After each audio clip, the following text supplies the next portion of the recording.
Que Dieu soit béni. Nous disons Amen à la prière du pasteur parce qu'il a déjà prié pour le message. Amen, Amen. Nous disons Amen à cette prière et nous allons directement dans la matière. L'amour, une puissance oubliée. Nous prenons Luc chapitre 10, versets 25 à 30. Luc 10, 25 à 30. Un docteur de la loi se leva et dit à Jésus, pour l'éprouver, Maître, que dois-je faire pour hériter la vie éternelle? Jésus lui dit, qu'est-il écrit dans la loi? Qui lis-tu? Il répondit, tu aimeras le Seigneur ton Dieu de tout ton cœur, de toute ton âme, de toute ta force et de toute ta pensée, et ton prochain comme toi-même. Tu as bien répondu, lui dit Jésus. Fais cela et tu vivras. Mais lui, voulant se justifier, dit à Jésus, et qui est mon prochain? Et c'est là toujours la plus grande question. Et qui est mon prochain? Jésus reprit la parole et dit, un homme descendait de Jérusalem à Jéricho. Il tomba au milieu des brigands qui le dépouillèrent. Le chargèrent de coups et s'en allèrent le laissant demi-mort. Un sacrificateur, serviteur de Dieu, pasteur, prophète, évangéliste, docteur, on pourrait dire aujourd'hui, quelqu'un qui a un ministère bien confirmé, qui par hasard descendait par le même chemin et en vue cet homme passa outre. Un lévite, ouvrier dans l'église, choriste, chargé de protocole, caméraman, vigile, etc. Un lévite qui arriva aussi dans ce lieu, l'ayant vu, passa outre. Mais un samaritain qui voyageait, étant venu là, fut ému de compassion. Lorsqu'il le vit, il s'approcha et banda ses plaies en y versant de l'huile et du vin, puis il le mit sur sa monture, le conduisit à une hôtellerie, puis prit soin de lui. Le lendemain, il tira 2 deniers, les donna à l'hôte et dit, aie soin de lui, et ce que tu dépenseras de plus, je te le rendrai à mon retour.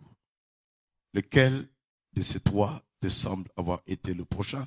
C'est celui qui était tombé au milieu des brigands. C'est celui qui a exercé la miséricorde ou encore l'amour envers lui, répondit le docteur de la loi. Et Jésus lui dit, va, et toi, fais de même. Amen, amen. On a déjà prié, nous allons dans la matière. Vous pouvez vous rasseoir s'il vous plaît. Merci.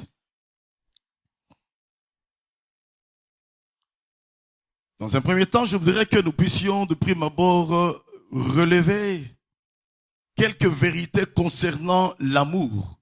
Et là, on nous parle de l'amour agapé. C'est sur cela que nous orbitons, bien-aimés, parce que quand on parle de l'amour, il y a 3 mots qui sont explicites en grec. Il y a l'amour éros, qui est tout simplement en rapport avec la sexualité. Il y a l'amour philéo, c'est l'amour qui relie des personnes de même sang, même un cousin, un frère, une sœur biologique qui ont le même sang. C'est l'amour philéo. Mais l'amour agapé, c'est cet amour inconditionnel, cet amour désintéressé. C'est cet amour du cœur de Dieu qui a fait que Dieu a tant aimé le monde qu'il a donné son Fils unique afin que quiconque croit en lui ne périsse point, mais qu'il ait la vie éternelle. Tel il est, tel nous sommes appelés à être également. Cela veut dire que nous sommes appelés à exprimer cet amour agapé. Et il y a une puissance bien-aimée dans l'amour. Et j'aime bien le thème, une puissance oubliée. Et si nous savions tout ce que l'amour peut faire, tout ce que l'amour peut produire, comment l'amour peut nous amener à vivre des choses extraordinaires dans la vie, on va y arriver à un certain moment. Mais je relève d'abord des vérités concernant l'amour. Premièrement, l'amour est divin. Le vrai amour agapé est divin. Lorsque, bien-aimé, on n'a pas connu Jésus-Christ dans sa vie, comme Sauveur et Seigneur, on peut parler d'amour, mais on ne vit pas encore l'amour agapé, l'amour divin, Parce que c'est l'amour que nous recevons du Père verticalement et que nous répandons horizontalement au milieu de nous. Que le monde parle d'amour, qu'il y ait des livres qui parlent d'amour, des philosophies qui parlent d'amour, des chants qui parlent d'amour. Bien-aimé, l'amour agapé véritable ne vient que de Dieu. Et il n'y a que ceux qui se sont repentis de leurs péchés, qui ont invité Jésus dans leur vie, pour être le maître, le sauveur, le seigneur de leur vie, qui sont capables de pouvoir expérimenter cela. 1 Jean 4, 7 à 8 nous dit, l'amour est de Dieu. Dieu est amour, est-il dit également dans 1 Jean 4, verset 16. L'amour est de Dieu. Et c'est lorsque, bien aimé, on est passé par la nouvelle naissance qu'on peut être capable de l'exprimer comme il faut. Car dans le cas contraire, on exprime un certain amour par intérêt. Comme l'amour qu'il y a entre les États bien-aimés, ce sont des amours par intérêt, des alliances par intérêt. Jamais un État ne va sacrifier son argent, ses millions, ses investissements pour le plaisir de dire j'aime. Non, il y a un intérêt. À court terme, à moyen terme ou à long terme, il y a un intérêt. C'est pour cela que nous sommes privilégiés, nous les enfants de Dieu, de connaître le Seigneur. Parce que lorsque nous manifestons de l'amour, on ne cherche pas un intérêt, c'est le cœur de Dieu que nous sommes en train d'exprimer tout simplement. Amen. Deuxième chose à connaître, c'est que l'amour est un ordre, un impératif. Bien-aimés, aimons-nous les uns les autres, est-il dit, là au verset 7, de 1 Jean chapitre 4 toujours. Aimons-nous les uns les autres. Et plusieurs fois dans la Bible, dans Romains par exemple, on va voir qu'il nous est recommandé de nous aimer les uns les autres. Ce n'est pas une affaire de supplication. Ce n'est pas une suggestion, mais c'est une injonction, un impératif, un commandement qui est donné. Dieu nous donne l'ordre de nous aimer les uns les autres. Troisième chose à connaître dans ces vérités toujours, c'est que l'amour ne se dit pas seulement, mais l'amour se vit. Ce n'est pas tout simplement du blabla, du blabla, du blabla. Comme un homme qui peut dire à sa femme, écoute chérie, si tu savais combien je t'aime, oui, mais que fais-tu pour elle pour lui démontrer que tu l'aimes? Ou un papa qui peut dire à ses enfants, vous savez, je vous aime beaucoup, oui, mais que faites-vous pour ces enfants pour leur démontrer que tu les aimes? L'amour ne se dit pas seulement, mais l'amour se vit. L'amour est pratique. Amen, amen. Il est pratique. L'amour, ce n'est pas seulement de recevoir, parce que il y a d'autres qui disent, on ne m'aime pas, on ne me visite pas, on ne me donne pas, on n'agit pas bien en mon faveur, on m'a oublié, bien-aimé. L'amour, c'est le pas que nous sommes appelés à faire. Ne soyons pas de ceux qui recherchons d'abord de l'amour, mais soyons de ceux qui sont là pour donner de l'amour. Et il y a plus de joie, selon Acte 20, verset 35, à donner qu'à recevoir. Combien de fois on n'a pas vu dans les églises des gens se plaindre? J'étais malade, on ne m'a pas visité. Le pasteur ne m'a pas visité. Pensez-vous que le pasteur peut visiter tous les membres de cette église quand ils sont malades?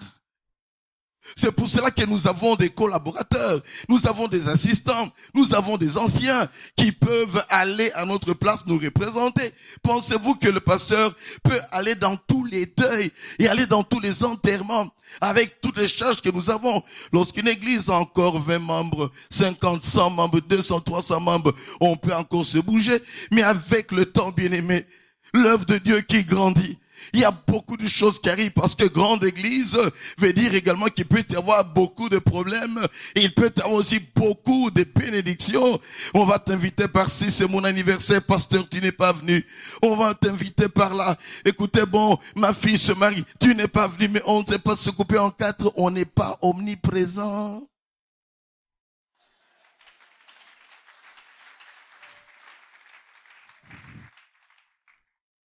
La volonté est là, l'amour est là, mais on est limité. On est limité. Alors ce qu'il faut faire, c'est quoi? Mettre cette vérité en pratique, savoir exprimer, savoir donner.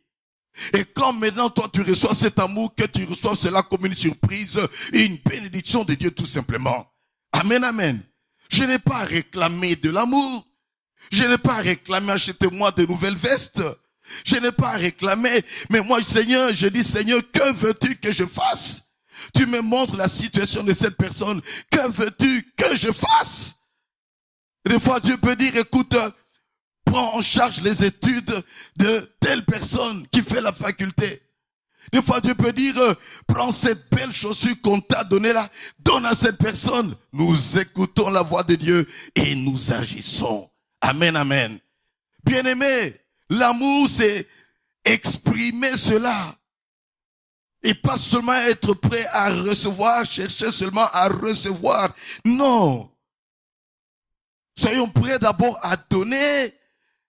Et laisse Dieu lui-même prendre en charge cette affaire pour pouvoir te visiter, te bénir également. Parce que Dieu ne t'a pas oublié. Amen, amen. Fais ta part et Dieu fera, bien-aimé, ce qu'il a fait pour te bénir également, pour te faire du bien. L'amour, bien-aimé, ne se dit pas seulement, se proclame pas seulement, mais ça se vit. Quatrième vérité à connaître par rapport à l'amour, c'est que l'amour est une dette. La parole de Dieu nous met en garde contre les dettes. Et j'aime toujours dire ceci, une seule dette autorisée, la dette de l'amour. Et quand on est endetté, qu'est-ce qu'on fait? On cherche à aller remettre, à aller rembourser. Donc toi et moi, nous devons savoir que nous avons une dette d'amour vis-à-vis de Dieu, une dette d'amour vis-à-vis du Seigneur Jésus, une dette d'amour vis-à-vis de notre pasteur, une dette d'amour vis-à-vis de notre prochain, une dette d'amour vis-à-vis de notre voisin, une dette d'amour vis-à-vis de notre chef. Pas seulement dire ce chef il est mauvais, ce chef il est méchant, ce chef ne me classe jamais pour aller en mission de service également. Ce chef me regarde toujours mal. Dieu dit tu as une dette d'amour pour lui. Amen, amen. Aime. Même ceux qui ne t'aiment pas, aime-les. Aime. On te frappe sur la joue gauche, présente aussi la joue droite. Même s'il arrive à ce qu'on nous a fait du mal et qu'on a l'impression que la chair ressuscite et on risque de pouvoir libérer une mauvaise parole, eh ben, combien de fois on ne s'est pas repenti pour dire Seigneur, Seigneur, Seigneur, Seigneur, je pardonne cette personne. Parce que des fois on reçoit des coups gratuitement. Je sais que le pasteur ne veut pas dire que lui il est épargné de cela, même si vous êtes très gentil. Gratuitement. Romains 13, verset 8, ne devez rien à personne si ce n'est que l'amour. Liquide tes dettes, mon frère, ma soeur, tes dettes financières. Liquide tes dettes pour tous ces problèmes d'habits que tu as pris, des bijoux que tu as pris, des mascaras que tu as pris, et que sais-je encore, des mèches brésiliens que tu as pris. Liquide ces dettes-là et demeure avec une seule dette, la dette de l'amour. Amen. Cinquièmement, l'amour est le socle des fruits de l'esprit. Mais je peux dire aussi que l'amour est pratiquement la couverture des fruits de l'esprit, selon Galates 5, 22. Qu'est-ce qu'il est dit? Le fruit de l'esprit, c'est l'amour. Je me suis toujours posé cette question, mais pourquoi est-ce que c'est au singulier? Ce n'est pas au pluriel, vous voyez dans vos Bibles, le fruit de l'esprit. Et j'aime bien cette personne qui avait présenté les choses de cette façon-ci. C'est comme une orange. Le fruit de l'esprit, c'est l'amour. Une orange. Mais dans une orange, il y a plusieurs quartiers. Amen. La paix, la joie, la bonté, la fidélité, la maîtrise de soi. Mais pour vivre toutes ces choses bien aimées, il faut de l'amour. Pas de vraie patience sans amour. Pas de vraie fidélité sans amour. Pas de vraie maîtrise de soi sans amour. C'est l'amour de Christ qui me presse, qui fera que je me maîtrise devant cette personne qui veut faire ressusciter un sport que j'ai pratiqué autrefois. Par amour, je dis Seigneur, je t'aime et je veux bénir cette personne. Alors, je me concentre, je me maîtrise et merci Seigneur pour cette maîtrise que tu me donnes. Amen. Donc l'amour, c'est le socle, le fondement des fruits de l'esprit, mais c'est également comme une couverture de tous les fruits de l'esprit. Et précisément, nous dirons que l'amour, c'est le socle des dons spirituels.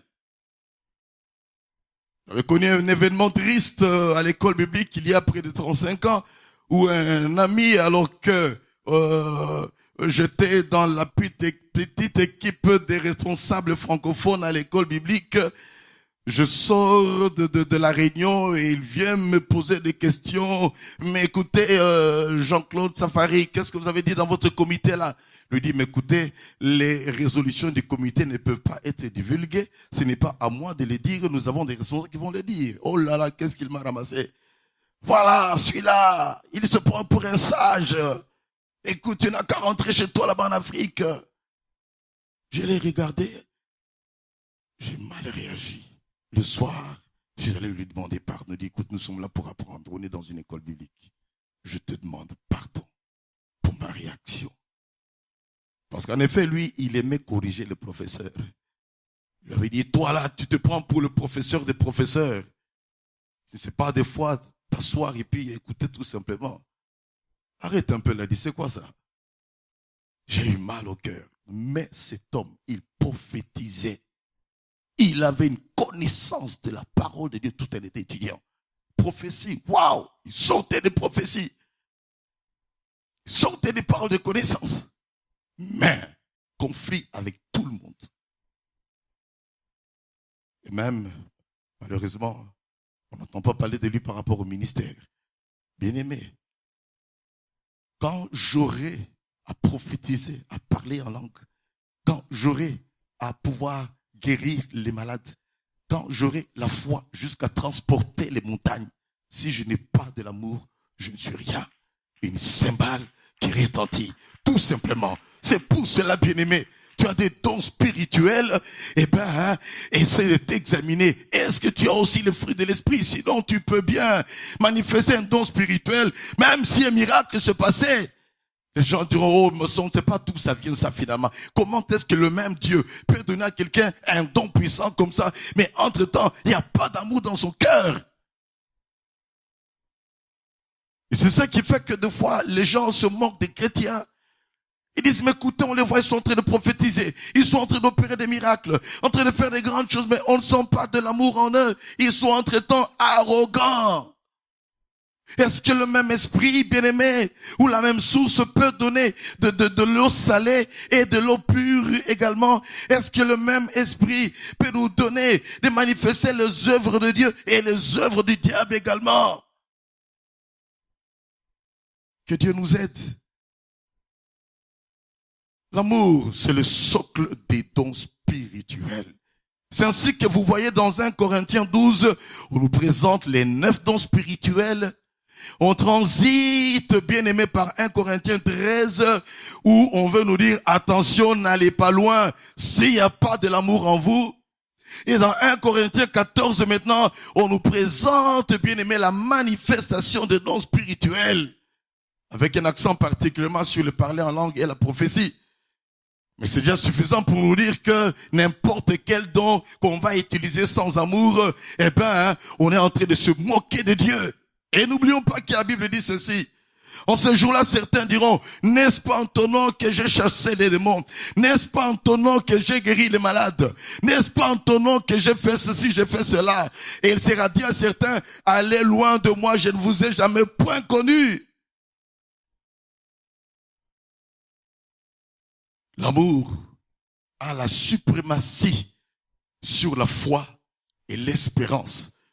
Parce qu'un Corinthiens 13 nous dit, 3 choses demeurent, la foi, l'espérance et l'amour.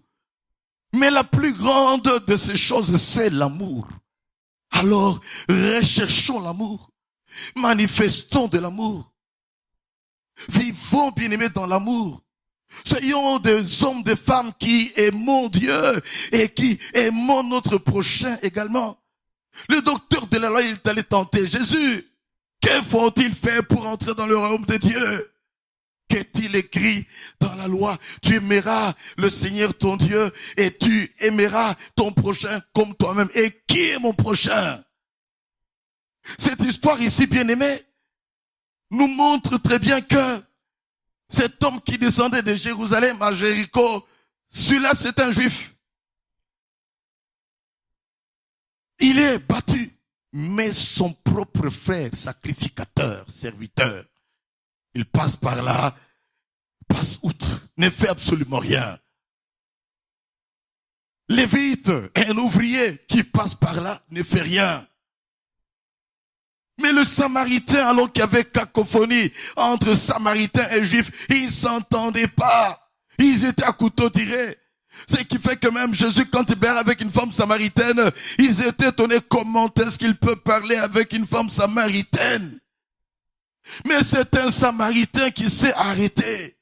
Qu'on peut dire, bien aimé, si le Samaritain, qui n'avait pas la culture juive, a pu manifester ce que les Juifs sont censés manifester et n'ont pas pu arriver à le manifester. Si lui peut arriver à le faire, à combien plus forte raison, nous les chrétiens, nous sommes appelés à faire plus. Amen, amen. Ça peut être dommage. Oh, j'avais entendu une histoire qui apparemment est vraie, et je sais pas si c'était ici où je l'avais entendu.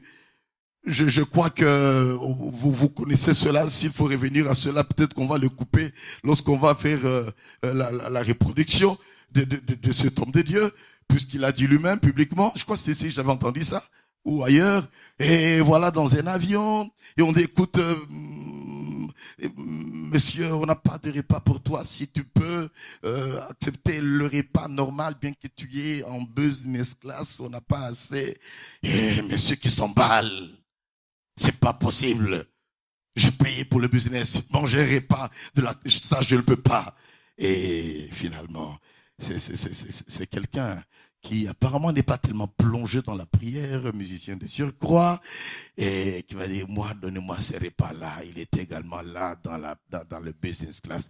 Donnez-moi ce repas. Quelle confusion pour cet homme de Dieu.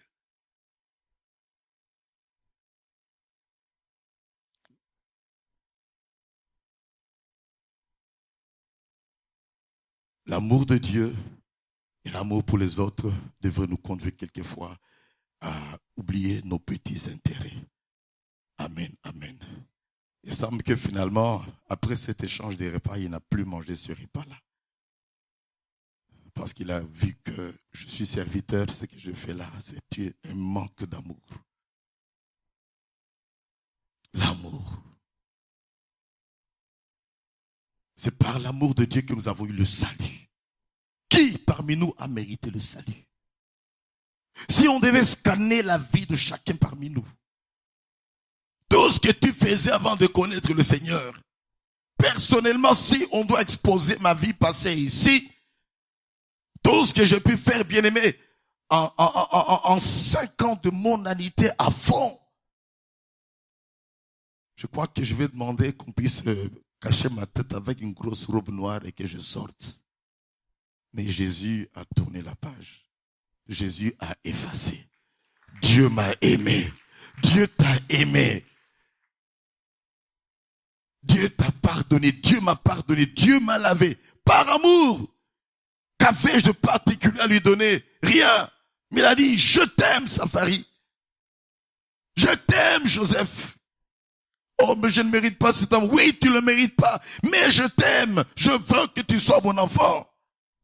Dieu a tant aimé le monde qu'il a donné son Fils afin que quiconque croit en lui ne périsse point, mais qu'il puisse avoir la vie éternelle. C'est lui qui a le Fils de Dieu, il a la vie. C'est lui qui n'a pas le Fils de Dieu, il n'a pas la vie. Quel grand amour, bien-aimé, que Dieu nous a manifesté. Et comment nous allons nous priver de manifester cet amour? Au début de la foi, souvent on est chaud pour manifester de l'amour, aller visiter les malades, aller prier pour la délivrance des gens, aller par-ci, par-là, on t'envoie, tu fais des sacrifices. Je me rappelle comment je pouvais aller très loin, bien aimé, prendre des trams, des bus, aller prendre quelqu'un qui était malade, l'amener dans un hôpital, attendre le temps passé, puis le récupérer, le ramener encore chez lui à la maison. en utilisant mon argent pour le transport. Parce qu'à un moment, ce monsieur n'avait pas de l'argent. Et je dois l'amener. C'était quoi? L'amour. Quand tu réalises l'amour que Dieu t'a donné, bien-aimé, tu ne peux que manifester cet amour. Et nous n'aurons jamais assez de pouvoir manifester cet amour. Amen, amen. On n'aura jamais assez. C'est pour cela que chaque fois que tu as l'occasion de manifester de l'amour, manifeste cet amour. Je ne dis pas que chaque fois que quelqu'un va te demander, tu donnes. On te demande, tu donnes. Parce qu'il y a d'autres personnes, quand ils voient que tu donnes. Ils disent, ah, lui c'était un arbre d'argent, lui c'était un arbre à dollars, je vais encore aller avec des astuces, des histoires. Tout le temps, on a des histoires. Et c'est là qu'il faut avoir du discernement également. Amen, amen. Du discernement. Parce que la même Bible nous dit également que c'est à la sueur de ton front que tu vas gagner ton pain, le travail. Amen. Ne dis jamais, il faut qu'on me donne, il faut qu'on puisse m'aider, il faut qu'on puisse m'assister. Mais toi-même également, tes deux mains, tes deux pieds, ta tête, qu'en fais-tu? C'est déshonorant pour Dieu. Parce qu'il va dire, je t'ai dit à la sueur de ton front, et toi tu veux rester là, les bras croisés. C'est de la désobéissance. Tout ce que ta main trouve à faire, fais-le. Amen, amen. Et quand tu seras béni, bénis l'œuvre de Dieu. Quand tu seras béni, bénis ta famille, honore tes parents dans leur vieillesse, montre-leur de l'amour, que tu es fier qu'il t'ait engendré, tu es fier qu'il te fait étudier, tu es fier qu'ils t'ont amené à émerger dans la vie. Sois reconnaissant envers les parents. Sois reconnaissant envers ceux-là qui ont pu arriver à t'assister. Tu as quitté l'intérieur, tu es venu ici, on a eu à pouvoir t'héberger. Sois reconnaissant, c'est de l'amour. Mais n'est pas que dès que tu es bien positionné, avec un bon poste, tu dis n'importe qui vient ici, personne n'entre avant 14 heures. Or à lui, tu avais dit, viens à 13 heures. Au protocole, tu dis, personne avant 14 heures. Subterfuge.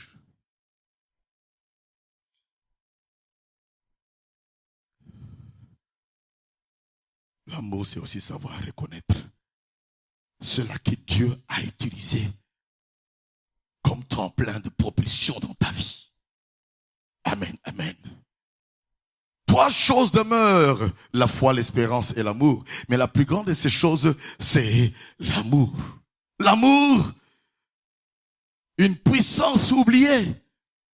As-tu oublié de l'amour? As-tu abandonné de manifester de l'amour? L'exerces-tu par intermittence seulement quand tu as beaucoup? Ou alors tu l'as totalement oublié? Bien-aimé, lorsqu'on a un cœur d'amour, même avec le peu que l'on peut avoir, on va le partager. Je préfère quand j'ai un visiteur à la maison et qui a atterri sans me prévenir et qu'il est 13 heures et qui a passé des morceaux de viande. Je préfère encore ouvrir des boîtes de sardines, essayer de tourner un peu de foufou qu'on mange ensemble que de dire j'attends qu'il puisse partir comme ça je vais bien manger. Tu peux risquer de traîner là jusqu'à 16 heures et ton heure de repas est passée. Puis tu commences à amener des gens aussi qui vraiment ne réfléchissent pas comment venir visiter les gens seulement à l'heure du repas. Nous sommes en Afrique. Hein?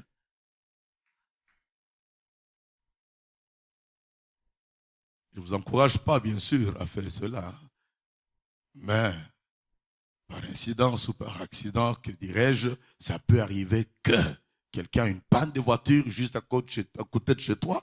Et puis il dit, ah, je veux voir si je peux avoir ici de l'eau pour mettre dans mon radiateur.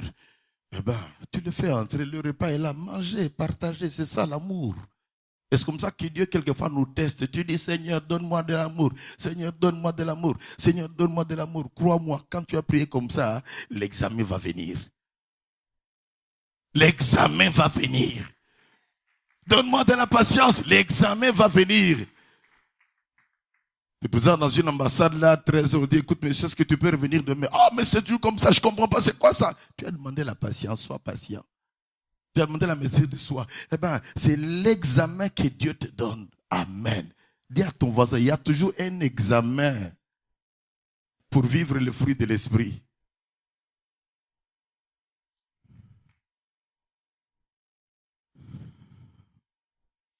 L'amour, c'est un passeport universel. Lorsque tu es rempli d'amour, bien-aimé, les portes s'ouvriront pour toi partout où tu peux passer. Les portes vont s'ouvrir pour toi. Lorsque tu as de l'amour.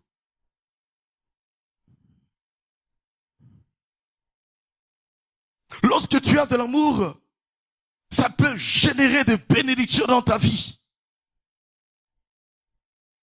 Présentes et futures. L'amour génère, bien-aimé, des faveurs pour ta progéniture.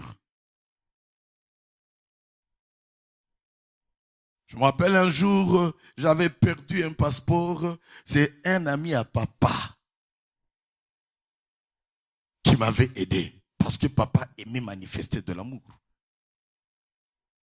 Et environ 3 ans, mon papa était malade. On avait besoin de rencontrer quelqu'un qui a un produit qui peut essayer de limiter la progression du cancer qu'il avait.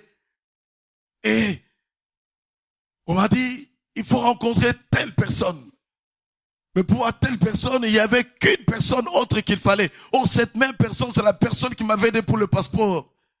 Et lorsqu'il a entendu que c'est une affaire de mon papa, vite, il m'a amené chez ce bien-aimé qui travaille avec un pharmacien et qui sont en train de développer ce produit-là. Il a commencé à me dire, Jean-Claude, pasteur, tu sais que c'est ton papa qui a eu à pouvoir payer pour moi, me donner l'argent pour la reproduction de mon mémoire de fin d'année au campus universitaire dans les années 70. Je me suis dit, je comprends pourquoi cet homme m'avait assisté par rapport à mon passeport. C'est parce que papa l'avait aimé. Et voilà que lui aussi me retourne cet amour. Papa n'est plus là, bien-aimé, mais je continue à vivre des expressions, des retombées de l'amour que mon papa a eu à manifester. Donc on entend, c'est Ntalagana, tu es le fils de Ntalagana. Ton papa il était bien, ton papa il était bien. Comment il va? Non, il est déjà décédé. Ça c'était un homme. Frères et sœurs, vis l'amour, manifeste de l'amour. Il y a des retombées dans la vie présente pour toi-même. Il y a des retombées également pour ta descendance. On entendra seulement parler de ton nom, bien-aimé, et on dira, lui, nous le connaissons. Faisons ça pour lui. Amen, amen. Et c'est comme ça que David avait tout fait pour pouvoir retrouver qu'est-ce que ça veut dire? Mephibosheth, fils de Jonathan. À cause de Jonathan, David a dit, je cherche, je dis, il est là-bas à Lo-Débar, perclus de pied. Il est venu à la table du roi. Pourquoi? Parce que Jonathan, son père, était un grand ami à David. Il avait protégé David. À cause de cet amour, les retombées, c'est sûr. Mephibosheth. Il y a des retombées bien-aimées pour l'avenir. Même si nous ne le vivons pas dans la totalité, mais nos enfants bien-aimés, si nous avons vécu dans l'amour, vivront les retombées de cet amour. Amen, amen. Dis à ton voisin, vis l'amour dans ta vie. L'amour est une puissance oubliée. L'amour peut susciter des intercesseurs dans ta vie. Parce que quand tu as béni quelqu'un avec une chaussure, avec un costume, avec une voiture, je ne sais avec quoi, penses-tu que cette personne va rester comme ça? Il va les plier les genoux. Seigneur, bénis, bénis, bénis, bénis, bénis encore cette personne. Seigneur, n'oublie jamais, dès qu'il apprend que tu es en difficulté, Seigneur, souviens-toi de cet homme. C'est par lui que j'ai vécu ceci. C'est par lui que j'ai eu ma première voiture. C'est par lui que j'ai commencé à travailler, Seigneur. Souviens-toi de lui, même si tu ne peux pas rencontrer cette personne. Mais parce que il a été une bénédiction pour toi, tu es un intercesseur. C'est pour cela que je dis toujours ceci. Quand tu manifestes de l'amour, tu es en train de provoquer des intercesseurs cachés. Dis à ton voisin, provoque des intercesseurs cachés dans ta vie. Surtout quand tu as payé les études de quelqu'un, il ne t'oubliera jamais. Jamais et alors jamais. Mon oncle qui m'avait aidé pour pouvoir me retrouver à l'étranger, quand il est tombé malade, je faisais tout pour pouvoir faire de mon mieux afin qu'il puisse avoir les soins médicaux. Pourquoi? Parce que cet oncle-là, il avait tout fait pour moi pour que je puisse me retrouver à l'étranger et finalement me convertir là-bas et devenir ce que je suis aujourd'hui. Donc il a été quelque part un tremplin. Peut-être que pour moi ici au pays, ça laisse difficile de me convertir. Et par cette voie-là, pour faire des études que Dieu avait bloquées, après ce blocage, je me convertis. En me convertissant, je dis, ah, Dieu est bon comme ça. Dieu me dit, va maintenant en formation. 6 mois après ma formation, après ma conversion, je suis en formation. Et il y a eu tout un processus pour que nous puissions être là aujourd'hui et vous apporter la parole de Dieu. L'amour est une semence qui ne pourrit jamais. Sème l'amour, tu récolteras de l'amour. On ne récolte que ce que l'on a sémé. Il y en a qui veulent récolter, bien aimé, ils veulent moissonner ce qu'ils n'ont pas sémé. Quand tu sèmes de l'amour, tu vas récolter de l'amour. Quand tu sèmes la haine, tu vas récolter de la haine. Quand tu sèmes la bonté, tu récolteras la bonté. Quand tu sèmes la fidélité, tu récolteras la fidélité. Quand tu sèmes la loyauté, tu récolteras la loyauté. Sème l'amour dans ta vie. Et ne sonne pas de la trompette. Vous savez, c'est moi qui ai fait ça pour lui. Là, tu anéantis tout. Discrétion. Et pas sonner de la trompette. Il y a des gens qui aiment dire, vous savez, sans moi, lui, il ne pouvait pas. Sans moi, lui, il ne pouvait pas. Au point que la personne qu'on a aidée se sent tellement humiliée. Il dit, mais tu as fait ça, pourquoi tu dois sonner de la trompette? Frères, sœurs, ne sonnez jamais de la trompette. Pour tout bienfait que vous faites, ne sonnez jamais de la trompette. Dieu seul voit ton cœur, il voit ce que tu as fait, et lui seul te le rendra. Amen.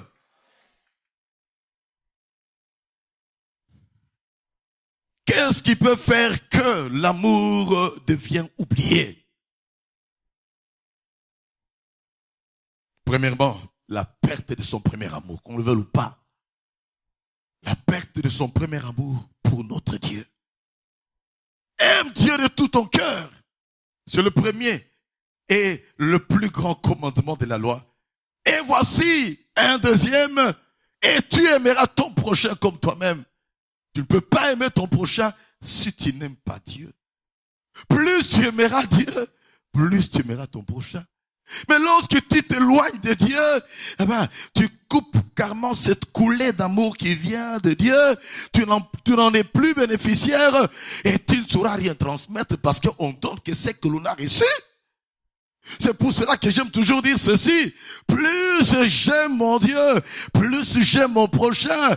Et quand je réalise que quelque chose commence à monter dans mon cœur vis-à-vis d'une personne, je bénis la personne, je m'approche encore davantage et dis, Seigneur, Seigneur, remplis-moi d'amour. Amen, amen. Plus tu aimeras Dieu, plus ta communion avec Dieu, bien-aimé, sera ferme. Plus tu vas aimer ton prochain. Et ce prochain, ça commence par ton épouse, tes enfants, tes parents, tes frères, tes sœurs, etc. Si quelqu'un ne sait pas aimer ceux de sa propre maison, bien-aimé, comment est-ce qu'il peut prétendre être enfant de Dieu? Tu aimeras le Seigneur ton Dieu. Dieu est la source de tout amour. Couper le pont avec lui, c'est dégénérer par rapport à l'amour. Deuxième chose également qui peut pousser à oublier Dieu, c'est ne pas s'aimer soi-même, ne pas s'apprécier soi-même. Parce qu'il dit, tu aimeras le Seigneur ton Dieu et tu aimeras ton prochain comme toi-même. Cela veut dire que quand tu as reçu de Dieu, commence par t'aimer. Je te loue parce que je suis une créature merveilleuse. Et une bonne opinion de toi-même. Apprends à t'aimer, à accepter ce que tu es dans la présence de Dieu. Si tu ne peux pas t'aimer, bien-aimé, tu ne peux pas améliorer, tu ne saurais pas aimer le prochain. Aime Dieu, aime-toi. Penses-tu que je peux offrir à quelqu'un un veste de $500 si je ne me suis jamais acheté ça moi-même? Il faut une révélation divine. Penses-tu que je peux payer un billet business class pour une personne gratuitement alors que je ne m'en suis jamais tapé moi-même? Aime-toi, bien-aimé, je m'aime. Je veille sur ma santé. Je m'aime. Je veille, bien-aimé, sur mon esprit. Je veille sur mon corps. Je veille sur mon âme. Je m'aime. J'apprends à m'apprécier. Ce n'est pas de l'orgueil. Ce n'est pas de l'orgueil. L'orgueil, c'est quand tu mets Dieu de côté. Mais l'apôtre Paul veut dire, par la grâce de Dieu, je suis ce que je suis, par la grâce de Dieu. Donc il reconnaît que ce qu'il est, c'est pas la grâce de Dieu. Et il y a des gens qui ne peuvent pas aller de l'avant parce que ils se minimisent eux-mêmes, ils se prennent comme des sauterelles, ils se prennent pour des gens qui sont laids ou laides, ils n'acceptent pas la taille que, tant que tu ne t'accepteras pas, tant que tu n'accepteras pas ce que Dieu qui t'a créé, c'est Dieu. Si Dieu t'apprécie, si Dieu t'aime, pourquoi ne pas t'aimer toi-même? Et lorsque tu te seras aimé toi-même, tu verras que ça devient facile de pouvoir aimer le prochain. Amen, amen. Ouvre la bouche, dis-toi à toi-même, je m'aime, je m'aime, je m'aime, je m'aime, je m'aime. Paul dira que personne ne puisse avoir une très haute opinion de soi-même. Quand on dit très haute, cela veut dire qu'il y a quand même une opinion moyenne de soi-même. Alors, je dois apprendre à avoir une bonne opinion de moi-même. Par la grâce de Dieu, Seigneur, je peux apporter la parole de Dieu aujourd'hui sans trembler. Parce qu'autrefois, j'étais bloqué après 4 minutes, tout simplement. Par la grâce de Dieu, Seigneur, je peux réaliser cela. Et tel projet, je peux le réaliser. Et une bonne opinion de toi-même. Ce que Dieu refuse, c'est une très haute opinion de toi-même. Nous acclamons le Seigneur.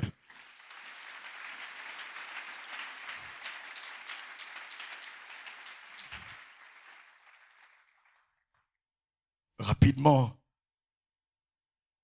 Troisième chose qui peut nous empêcher de pouvoir... qui peut faire que nous puissions oublier cet amour, ce ne sont que des retombées finalement. Parce qu'on ne s'aime pas soi-même, on aura des préjugés. Préjugés raciaux, préjugés tribaux, préjugés provinciaux, préjugés religieux, etc. Et également les blessures intérieures. Vous savez que les blessures intérieures, c'est difficile dans la vie de quelqu'un qui s'aime. Quand tu t'aimes toi-même, blessure intérieure, ça ne va pas demeurer. Parce que quel que soit ce qu'on va dire de toi, tu dis non, non, il y a quelqu'un supérieur à toi qui m'aime, c'est Dieu. Parce que Dieu m'aime, tout ce que tu peux dire sur moi, eh ben, je mets ça de côté. Amen, amen. Amen, amen. Tout ce que tu peux dire sur moi, tout ce que tu veux faire pour me blesser, je les mets de côté parce que je m'aime également. J'aime Dieu, je m'aime moi-même, et alors je peux t'aimer. Et comme il faut, nous courbons nos têtes dans la prière. Alléluia. Lèvons nos voix bien-aimés et que chacun...